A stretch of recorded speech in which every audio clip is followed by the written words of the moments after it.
Get these B cells away from me. Ever since I stopped my DMT, the B cells seem to be coming back with a vengeance. Or are they? I'm Cliff. This is Life with MS. Let's talk about it. Okay, if you've been watching my channel, you might remember that I have been dealing with figuring out if I was going to do another DMT come this July. I have discontinued my Kesimpta, and that was after a failed attempt on Ocrevus over the last few years. I had the crap gap with Ocrevus, and I had really bad sinus infections with Kesimpta.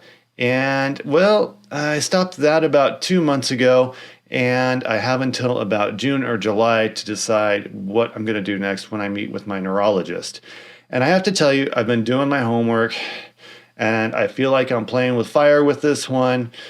But there's this study that came out. It's called the DISCO study, and it came out in 2022, if I remember that correctly. Of course, all this stuff will be linked in the description below, so check it out if you want to learn more about it. I'm just going to summarize it for you, but it found some interesting information. But basically, last night I was on a webinar with John Strum from RealtalkMS, and on there he had Dr. John Corboy, the medical director of the Rocky Mountain MS Center. He's now retired, but he headed up the study we're about to talk about, and Dr. Aaron Beck, who's the assistant professor of neurology at Mount Sinai Health System.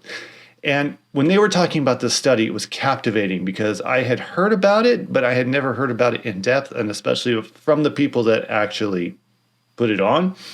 And I just wanted to give a quick shout out to John Strum for hosting, and Actrums for also putting it all together and making it work. If you're unfamiliar with Actrums, I will link them below. They are the America's Committee for Treatment and Research of Multiple Sclerosis. There's also ECTRIMS, which is the European Committee. Both of them combined basically house the brain around how we're going to beat MS. So great organizations. Make sure you visit them. Again, they're linked in the description below. By the way, if you know who I got that below from, comment below. So what is the DISCO study? Well, the DISCO study explored the safety of discontinuing a disease-modifying therapy for multiple sclerosis in older patients. Basically, I'm going to summarize it for you because the study itself is very in-depth, and I'm going to link some actual webinars below that get really in the weeds, and you can see the statistics and the study outcomes and where they're going next with it. But that would make this particular video like 2.5 hours long. I don't want to do that to you, so I've summarized everything, and I'm reading it to make sure I get it as accurate as I can. So let's talk about the study genesis. The study was motivated by the changing nature of MS with age, the limited data on DMT effectiveness in older patients over 55, and the observational studies on DMT discontinuation, so when you stop taking a DMT. Older patients often show diminished relapse rates and MRI lesion activity, which is interesting. This begs the question, do they need to be on a DMT? Clinical trials for DMTs have historically focused on younger patients, leaving a data gap for older individuals. Age, disease duration, and recent disease activity are key factors in DMT response and reoccurrence risk.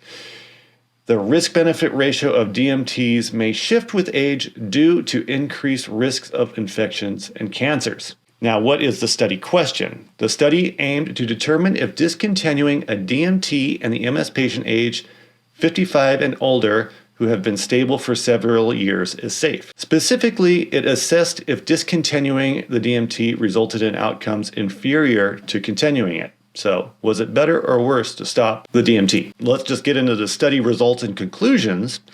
The study found that new or worsening clinical activity was uncommon, with no significant difference between those who continued or discontinued DMTs.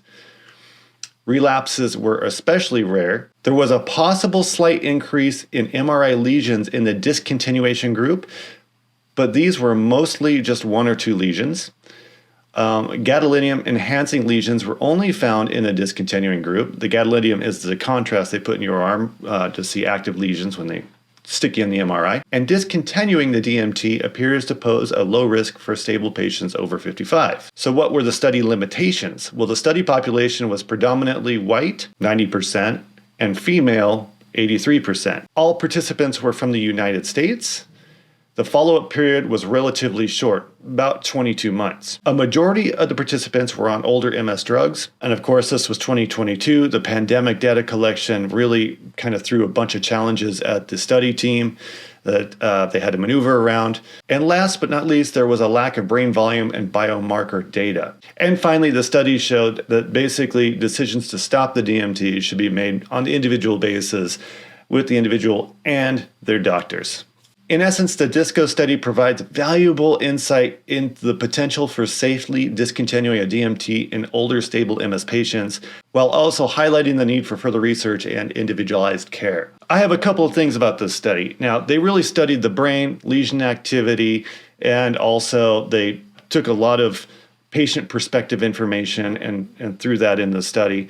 The thing I have that would be difficult with this particular study in making my decision whether I start a DMT again in June or July is it didn't talk about or study anything about the lesions in the spine. Now, most of my multiple sclerosis is in my spine, and at that, they consider me a red flag case, which is basically I don't have a lot of chances left to get things right or wrong, and it's very risky to discontinue a DMT. I think it's kind of my interpretation. Any further disability caused by lesions in my spine could be catastrophic. Complete loss of lower limb use, complete loss of bowel control, all that stuff. So that weighs on my mind big time. And there's also the study demographics were 55 and older in white and female. I clearly am white, kind of a cream color, sort of, sometimes a little bit darker in the summer because of a tan. I'm not 55, I'm 48, so 7 years prior to the starting age group. What we know is, it seems to be that MS hits men a little bit harder than women, but I don't know if there's a study that really defines why that is. I suspect it's because as guys, we're like, we're tough, we'll just power through the fact we can't use our legs today, and then we don't go and see the doctor until we absolutely have no other choice. I just did that with a tooth removal, actually. So if you are interested in learning more about this study, how they did it, how long it took, where their participants came from, all that stuff, I'm going to link that below. I think it's really, really fascinating. But then again, I'm of age, almost relevant to the study. A lot of people aren't. There needs to be more studies performed like this on a younger population, I think, and that might be where they're going with the next one. And on that note, I'm sad to inform you that $20 million of research funding was cut from the federal budget earlier this week. So that kind of sucks. We're still watching the NIH budgets. Please be active in your community. Be a great advocate. Get out there, talk to your neurologist, talk to your care team, talk to your support groups. We need a voice as an MS community. We have got great momentum going with fixing, curing, reversing the effects of MS. And we got to keep our foot on the gas, especially right now when they start just hacking budgets and research. And I'm very concerned about that because we're making such great progress.